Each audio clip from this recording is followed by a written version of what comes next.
Hanji class, welcome you all in 8th lecture of chapter gravitation, class 11. So this is your our 8th lecture beta. So in 7th lecture we are discussing about acceleration due to gravity.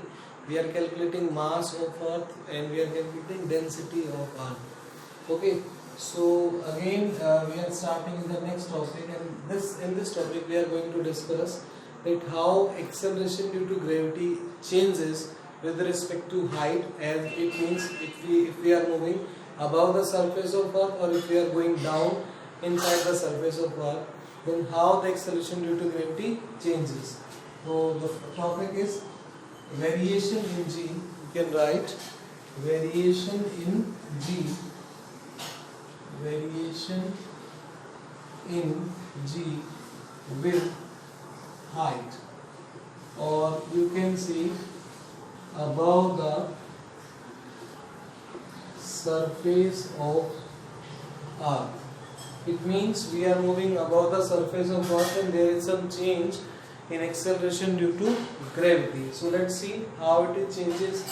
So beta, if you remember, suppose beta this is our earth and this is our surface of earth. What is this? Surface of earth, and this is center of earth, and this distance is our radius of earth. Okay, so initially we are assuming that here we have a body of mass m. Okay, at this point we have a body mass m. So what is acceleration due to gravity? So because this is on surface, the acceleration due to gravity is gm by r square. Okay, so now we are assuming that at any point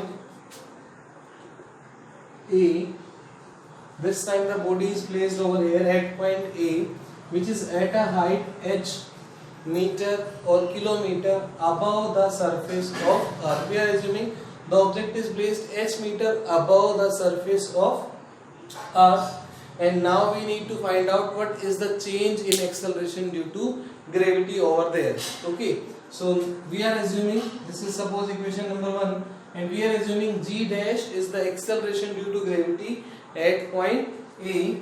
So it is gm, because g is constant, mass of earth is constant. What is the changes? Now the change is this radius. Now we have to measure this much sphere. ये sphere हमारा बन जाएगा, तो उसमें distance कितना होगा बेटा? This is the distance which is r plus h हो जाएगा, ठीक है ना? So this is our equation number 2. Okay, so now we are just going to compare them and solve them, और हमें g डैश की वैल्यू निकल आएगी. So now I am just divide equation 2 by equation 1, divide कर देते हैं. सो g dash by g is equal to gm by r plus h whole square into r square by gm. ठीक है ना? इसको नीचे लिखते हैं, रजनीकांत कर दो, इसका रेसिप्रोकल कर दो, ये बचेगा. ठीक है ना? ये कैंसिल हो गया, तो क्या बचा? g dash by g is equal to r square by r plus h का whole square. So you are getting this. मैं एक बार फ्रेम चेक कर लूं, विजिबल है ना क्लियरली? हाँ जी, विजिबल है, ठीक है.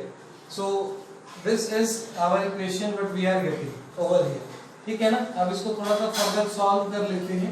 हालांकि यहाँ तक ठीक है, हमारे पास वैल्यू आ गई बेटा, ठीक है ना? इसको और फर्दर सॉल्व किया जा सकता है. देखो बताऊंगा ये कब यूज करना है, और जो नेक्स्ट रिजल्ट आएगा वो कब यूज करना है. देखिए, so g dash by g is equal to r square by r square 1 plus h square by r square plus 2h by r. ठीक है, मैंने ऐसे लिख दिया. कैसे आया ये देखो, मैं इसको एक्सपेंड करूंगा तो ये क्या बनेगा बेटा? r square plus h square plus 2hr, ये बनेगा a square plus b square plus 2ab, ऐसा बनेगा. अब मैं इस r स्क्वायर को कैंसिल करना चाहता हूँ, तो उसके लिए मुझे r स्क्वायर नीचे भी चाहिए, कॉमन लेना पड़ेगा. तो मैंने r स्क्वायर कॉमन ले लिया. कॉमन लेंगे तो यहाँ तो बच जाएगा 1, यहाँ बचेगा बेटा h square by r square, और यहाँ बचेगा 2h बाय r, क्योंकि r से एक पावर कैंसिल हो जाएगी. ठीक है ना? मैं आपको लेके दिखा देता हूँ. यहाँ से देखो r square plus h square plus 2HR था। ठीक है, यहाँ से आप ये समझ लीजिए भाई मैंने आर स्क्वायर से मल्टीप्लाई कर दिया और आर स्क्वायर से डिवाइड कर दिया। ठीक है, अब समझ आ जाएगा आपको। तो ये 1 हो गया बेटा, ये h square by R square हो गया, ये एक पावर कैंसिल हो गई। तो क्या बचा आपके पास आर स्क्वायर, ये मैंने कॉमन ले दिया, बाहर ले लिया, मतलब 1 plus H square by R square plus 2h by R. तो यही मैंने वहां पर लिखा था। ठीक है, चलिए ये भी सर्कल में इरेज कर देता हूँ। ठीक है, चलिए देखिए बेटा, तो इस तरह से आपके पास ये वैल्यू आ गई। तो अब आर स्क्वायर से आर स्क्वायर क्या हो जाएगा, कैंसिल हो जाएगा। तो ये बच गया g dash by g is equal to 1 by 1 plus h by r का स्क्वायर। ये स्क्वायर से भी लिखा जा सकता है, g dash is equal to g into 1 plus h by r raise to the power -2। ठीक है ना, g dash is equal to g into 1 plus h by r raise to the power -2। ये कैसे हो गया, इस जी को तो मैं वहां ले गया, ठीक है, क्रॉस मल्टीप्लिकेशन की वजह से, और ये 1 प्लस एच की पावर 2 था, डिनोमिनेटर पे था, न्यूमरेटर पे ले जाएंगे तो -2 हो जाएगा। ठीक है ना, तो ये एक्चुअली में आपका रिजल्ट आ चुका है, ये वाला। ठीक है ना, ये एक्चुअली आपका रिजल्ट आ चुका है। पर आप मैं थोड़ा सा मैथमेटिक्स आपको बता दूं जो आपको यूज करना है यहाँ पे कुछ क्वेश्चंस में अलग तरीके से, वो भी बताऊंगा। देखो पहले एक काम बताता हूँ आपको, ये समझो, बायनोमियल थ्योरम। बायनोमियल थ्योरम क्या करती है बेटा, देखो जैसे आपको क्वेश्चन बोला जाए कि a प्लस बी का स्क्वायर निकालो, निकाल दो। ठीक है ना, a प्लस बी का क्यूब निकालो, कोई दिक्कत नहीं है। ठीक है ना, a प्लस बी की पावर 4 निकालो, थोड़ी सी मेहनत ज्यादा लगेगी पर ये भी हो जाएगा। if I am saying a plus b raised to the power 10, अब थोड़ी दिक्कत ज्यादा हो गई ना। तो इस तरह के क्वेश्चंस को सॉल्व करने के लिए जहां पर कुछ पावर आपको गिवन हो उसके लिए हम किसका यूज करते हैं, बायनोमियल थ्योरम का यूज करते हैं। बायनोमियल थ्योरम की कंडीशन क्या है, मैं एक स्पेसिफिक कंडीशन में बायनोमियल थ्योरम नहीं करा रहा हूं आपको, एक पर्टिकुलर कंडीशन जो हमने यूज करनी है मैं वो कंडीशन बायनोमियल थ्योरम की बता रहा हूं आपको। ठीक है ना, कहाँ पे यूज करनी है बायनोमियल थ्योरम, समझ आ गया ना, जब पावर्स बड़ी हो तो उसको सॉल्व करने के लिए। जैसे मैं कह रहा हूँ 1 प्लस एक्स की पावर m, ये मुझे सॉल्व करना है, ये मुझे सॉल्व कर सॉरी मुझे 1 प्लस एक्स की पावर n को सॉल्व करना है। तो ये मैं एक स्पेशल केस बता रहा हूँ आपको बायनोमियल थ्योरम का। फर्स्ट टर्म हमारी 1 होनी चाहिए और सेकंड टर्म हमारी x जो है ना वो बहुत छोटी होनी चाहिए। ठीक है ना, बहुत छोटी होनी चाहिए। ठीक है ना, या अगर ये मान लीजिए पर्टिकुलर केस कराया जाए और पर्टिकुलर केस कराया जाए तो आपको मैं ये बोलूँ कि ये a बाई बी है, ये क्या है, a बाई बी है। पर्टिकुलर केस कराता हूँ, एग्जैक्टली जो हमें यूज करना वही बता रहा हूँ। 1 प्लस a बाई बी की पावर n, मुझे इस तरह का कोई केस सॉल्व करना है। ठीक है ना, मैथमेटिक्स का हेल्प तो लेना ही है। ठीक है, तो कंडीशन क्या होगी बेटा कि अगर if a is less than b, अगर a की वैल्यू बहुत छोटी हो किससे, b से, और फर्स्ट टर्म क्या हो 1, तो होगा क्या, पावर जो है ना वो लास्ट टर्म के साथ अगर मल्टीप्लाई हो जाएगी, क्या हो जाएगी, लास्ट टर्म के साथ मल्टीप्लाई। तो क्या सॉल्यूशन आएगा, 1 प्लस NAB, ये आपका सॉल्यूशन आ जाएगा। ये बायनोमियल थ्योरम का हमने यूज किया है। ठीक है ना, क्या मैंने बताया, बायनोमियल थ्योरम किसी भी टर्म की पावर को सॉल्व करने के लिए यूज होता है। एक पर्टिकुलर केस बायनोमियल थ्योरम का जो हमें यूज करना है वो क्या है कि a1 plus a by B raise to the power n हमें सॉल्व करना है। फॉर एग्जांपल, पर कंडीशन क्या है कि a जो है वो बहुत छोटा है b से, a जो है वो बहुत छोटा है b से, तो यहाँ पर ये पावर जो है लास्ट टर्म के साथ आकर मल्टीप्लाई हो जाएगी। ये बायनोमियल थ्योरम का एक मैं पर्टिकुलर रिजल्ट आपको बता रहा हूँ। ठीक है, एक रिजल्ट जो हमें यूज करना है। तो देखो यहाँ पर इसको यूज करेंगे, कैसे यूज करेंगे, अगर मैं ये कहूँ कि if h is less than r, ठीक है ना, अगर हम अर्थ सरफेस से ज्यादा ऊपर नहीं गए हैं, ठीक है ना, यहाँ पर r किसको रिप्रेजेंट कर रहा है बेटा, मैं यहाँ लिख देता हूँ, चलो यही लिख देता हूँ, r किसको रिप्रेजेंट कर रहा है, रेडियस ऑफ अर्थ को रिप्रेजेंट कर रहा है। क्या वैल्यू होती है, 6400 किलोमीटर। ठीक है ना, तो अगर मैं अर्थ सरफेस पर बहुत ज्यादा ऊपर नहीं गया हूँ, यानी h की वैल्यू लेस देन r है, तो अब मैं पावर को कहाँ मल्टीप्लाई करूंगा, लास्ट टर्म के साथ। तो क्या लिखेंगे, by use of binomial expansion, binomial expansion. ठीक है ना।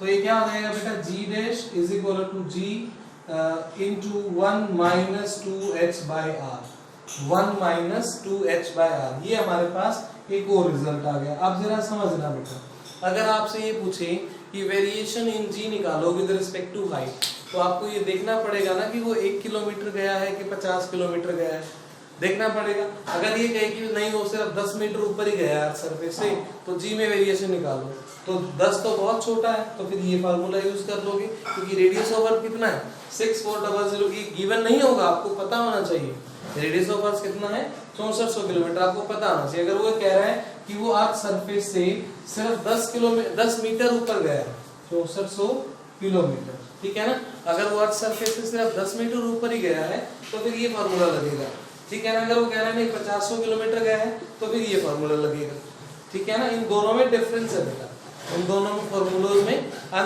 डेफिनेटली अंतर है, ठीक है ना। आपको मैथमेटिकली नजर आ रहा होगा, पर एक चीज दोनों में कॉमन है। एक चीज दोनों में कॉमन क्या है बेटा, वो कॉमन ये है कि जो जी डैश है ना वो दोनों में ही कम हो रहा है, दोनों में ही क्या हो रहा है, कम। जैसे जैसे हम अर्थ सरफेस से ऊपर जाएंगे, देखो मैं इसको फील कराता हूँ, इसको फील कराता हूँ, मैं इसको इरेज कर रहा हूँ, इस पार्ट को, ये मेरे ख्याल से सफिशिएंट है, ठीक, इसको इरेज कर देता हूँ, नोट करना है तो कर लो,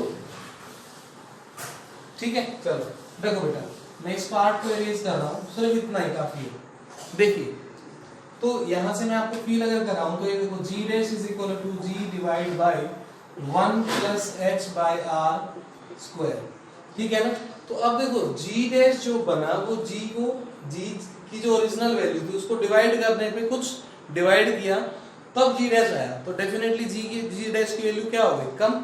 जी dash is equal to g by something है, किसी को डिवाइड कर रहे हैं किसी नंबर से, तो डेफिनेटली आपका वो नंबर जो आएगा, जो नेट रिजल्ट आएगा वो पहले से कम आएगा, ठीक है ना, क्योंकि इसमें जो वेरिएशन आ रहा है वही तो जी डैश है। चलो इसको देखो, इसको फील करो, g dash is equal to g minus 2hg by r। ये तो स्पष्ट दिखाई दे रहा है कि जी में कुछ माइनस हो रहा है, जी में कुछ माइनस हो रहा है, तब हमें जी डैश मिल रहा है, ठीक है ना। और यहाँ पर भी जी से क्या हो रहा है, डिवाइड हो रहा है, तो दोनों ही केसेस में जी डैश की वैल्यू क्या हो रही है, कम। तो एक चीज कंक्लूजन आप दोनों के लिए कह सकते हो कि जी डैश की वैल्यू जो है वो डिक्रीज हो रही है, जी डैश की वैल्यू जो है वो डिक्रीज हो रही है जैसे जैसे हम आज सरफेस से ऊपर जाते हैं। तो हमने क्या किया, पहले सरफेस पर लिया था, फिर उसके बाद आर एच हाइट पर लिया, फिर दोनों को डिवाइड किया, वहां से ये फॉर्मूला बनाया।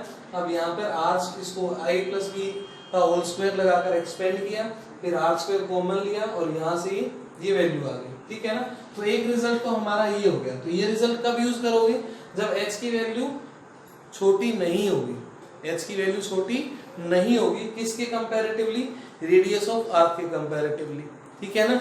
और ये रिजल्ट कब यूज करोगे, जब h की वैल्यू क्या होगी आपकी कंपैरेटिवली बहुत स्मॉल होगी। देखो ये मैंने 2 बार साइन लगाया बेटा, लेस देन, बहुत मैंने 10 मीटर का एग्जांपल बोला आपको, 15 किलो मैंने आपको 50 किलोमीटर का एग्जांपल नहीं बोला, मैंने क्या लिया था 10 मीटर लिया। तो 10 metre is very very small as compare to 6400 kilometre. Even आप 1-2 किलोमीटर, 3 किलोमीटर, 5-6 किलोमीटर, 10 किलोमीटर भी ले लोगे तो भी वो बहुत कम है, very very less than as compare to क्या रहेगा, रेडियस ऑफ अर्थ रहेगा, तो वो भी यहाँ पे कंसीडर किया जा सकता है। ये मैंने क्या बताया आपको, बायनोमियल थ्योरम, एक पर्टिकुलर रिजल्ट बताया। बायनोमियल थ्योरम यूज कहाँ पर होती है, किसी भी टर्म को मुझे n की पावर को सॉल्व करना हो, जैसे मैंने 1 plus a by B N को a बाई बी की पावर n को सॉल्व करना था, तो कंडीशन क्या थी कि a की वैल्यू बहुत छोटी है, किससे, b से, तो ये पावर जो है लास्ट टर्म के साथ अगर मल्टीप्लाई हो जाएगी और फर्स्ट टर्म आपकी 1 होनी चाहिए, ये कंडीशन है। So this is all about variation in g with respect to height. इसका डेरिवेशन आपको नोट कर लिया होगा आप लोगों ने। मैं एक चीज और बताता हूँ आपको अभी यहाँ पे, ठीक है, एक बार नोट करो इसे, फिर बताता हूँ।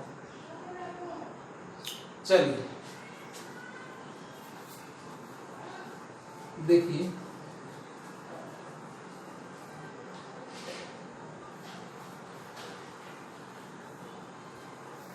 देखो अब मैं आपको बता रहा हूं percentage change in G with height, ठीक है ना। जी में कितना परसेंटेज चेंज आता है विद रिस्पेक्ट टू हाइट, तो चेंज किस परसेंटेज चेंज कैसे निकलता है बेटा, वो निकलता है चेंज बाय ओरिजिनल इनटू 100। यही तरीका है ना परसेंटेज चेंज निकालने का। अब चेंज क्या होगा बेटा, फाइनल वैल्यू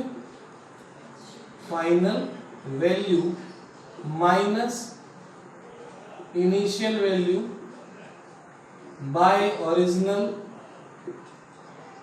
इनटू 100, ये होगा। ठीक है ना। अब फाइनल वैल्यू क्या है, फाइनल वैल्यू जो हमें h हाइट पर जाकर मिली। इनिशियल वैल्यू क्या है, जो हमें सरफेस पर हमारे पास ग्रेविटी थी। पर एक चीज जो हम कंफर्म कर चुके हैं, वो क्या कंफर्म कर चुके हैं बेटा, कि जैसे जैसे हम अर्थ सरफेस से ऊपर जाएंगे, जैसे जैसे हम अर्थ सरफेस से ऊपर जाएंगे तो acceleration due to gravity decrease हो रहा है। तो ये वैल्यू कौन सी लेंगे यहाँ पर, ये लेंगे हम सरफेस वाली, ये लेंगे हम हाइट वाली, और यहाँ पर क्या लिखेंगे ओरिजिनल, ताकि नेगेटिव ना आए। ठीक है ना, अदरवाइज कोई दिक्कत नहीं है। इनटू 100, तो हमारे पास क्या होना चाहिए अब, g माइनस जी डैश होना चाहिए। मैं फिर बता रहा हूँ मैंने क्यों किया। चेंज कैसे निकलता है, फाइनल माइनस इनिशियल निकलता है। अब फाइनल ऑलरेडी आपका कम हो रहा है सरफेस, जब आप हाइट पर जाते हो तो g की वैल्यू डिक्रीज हो रही है। तो जब वो डिक्रीज हो रही है तो उसको नेगेटिव साइन ना आए हमारे परसेंटेज चेंज में, इसलिए मैं क्या लिख रहा हूँ, पहले मैं सरफेस की वैल्यू लिख रहा हूँ, फिर मैं हाइट की वैल्यू लिख रहा हूँ, फिर उसको डिवाइड कर दूंगा सरफेस वाली ओरिजिनल वैल्यू से, इनटू कर दूंगा 100। तो देखो इसकी वैल्यू कैसे निकलेगी, इसकी वैल्यू निकलेगी इस इक्वेशन से। कैसे, इसको मैं इधर ले आता हूँ, g dash minus g is equal to minus of 2hg by r। ये आ गया बेटा। अब माइनस कॉमन ले लिया दोनों तरफ से, ठीक है, तो कॉमन लेंगे तो क्या हो जाएगा, g minus G dash is equal to 2hg by r, या ऐसे कह दीजिए माइनस से मल्टीप्लाई कर दिया। यहाँ पर भी जो टर्म प्लस थी वो माइनस हो गई, जो माइनस थी वो प्लस हो गई। ठीक है नी, यहाँ से हमारे पास क्या वैल्यू आ गई बेटा, g माइनस जी डैश की वैल्यू आ गई, यही चाहिए थी। पुट कर देते हैं, तो पुट करेंगे तो क्या होगा बेटा, ये क्या है यहाँ पर 2hg by r, 2hg by r, और डिवाइड किससे करना है, g से डिवाइड करना है। चलो अब तो ठीक है, हो जाएगा डिवाइड, रजनीकांत कर दो इसको, 1/g इंटू 100, तो ये g से g कैंसिल हो गया, ये क्या बना 2hr इंटू 100। तो ये क्या हो गया आपका percentage change in acceleration due to gravity when you are going above the surface of earth. ठीक है, करके देख लेना, कोई डाउट हो तो पूछ लेना बेटा। ठीक है, थैंक यू।